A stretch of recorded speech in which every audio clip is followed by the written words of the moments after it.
Hi, this is L.E. McCullough, and here is my new book with Hal Leonard Publications, The First 50 Irish Songs You Should Play on the Tin Whistle.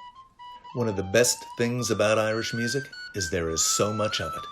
There are thousands of songs and tunes in the Irish traditional music repertoire, but only a small amount are typically played at sessions and dances. If you're a tin whistle player new to Irish folk music, or even a flute or recorder or other woodwind player, this book provides 50 of the most popular melodies you'll want to learn to get started. And if you know a guitarist or keyboardist or other harmonic instrumentalist, each tune has chords so they can play along with you. This book covers the entire spectrum of Irish dance tunes and song airs, reels, jigs, hornpipes, slip jigs, polkas, slides, and more. I've been playing Irish music for 49 years, and this is the book I wish I'd had when I started out.